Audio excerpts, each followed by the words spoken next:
यज़ीद इब्न अमीर मुआविया रज़ी अल्लाह ताला अन्हु के बारे में इंतहाई संजीदा और मुदल्लल अंदाज में चंद अल्फाज याद रखें। पहली बात, यज़ीद इब्न अमीर मुआविया साहबी रसूल कातिब वही सैयदना अमीर मुआविया रज़ी अल्लाह ताला अन्हु के बेटे हैं और सैयदना अमीर मुआविया रज़ी अल्लाह ताला अन्हु ने ख़ुद यज़ीद को मसनद खिलाफत पर बिठाया। नंबर दो, तमाम सहाबा जो उस वक्त मौजूद थे उन्होंने यज़ीद इब्न अमीर मुआविया रज़ी अल्लाह ताला अन्हु के हाथ पर बैयत भी की। और नंबर तीन, यज़ीद इब्न अमीर मुआविया रज़ी अल्लाह ताला अन्हु के बारे में कोई ऐसी सही बासनद रिवायत मौजूद नहीं है जिससे ये मालूम होता हो कि उन्होंने जुल्म किया।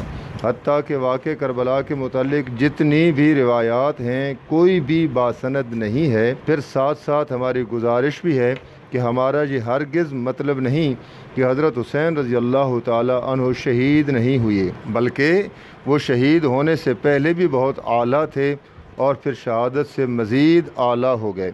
हमारे कहने का और तबसरे का मकसद ये है कि बग़ैर तहक़ीक़ के और बेसनद बात पर किसी को मोरद इल्ज़ाम ठहराना किसी आम आदमी के लिए भी मुनासिब नहीं।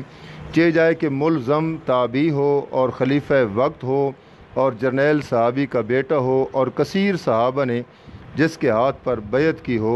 तो सामीन, ये तीन बातें आप हर वक्त अपने नोटिस में रखें कि वाक़े करबला के हादसा में यज़ीद इब्न अमीर मुआविया मुलव्विस होने पर, जुल्म करने पर कोई बासनद सही रिवायत मौजूद नहीं जिस पर एतमाद किया जाए। सब की सब तारीख़ी बातें हैं, सच और झूठ का मुरक्कब है।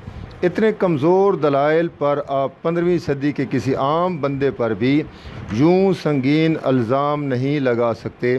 चाहे जाए कि खैरुल कुरून में से ताबी पर लगाए जाएं, और ताबी भी वो जिसको सैयदना अमीर मुआविया रज़ी अल्लाह ताला अन्हु ने सहाबा के मशवरा से मसनद खिलाफत पर ख़ुद बिठाया हो, सहाबा किराम ने जिसके हाथ पर बैत की हो।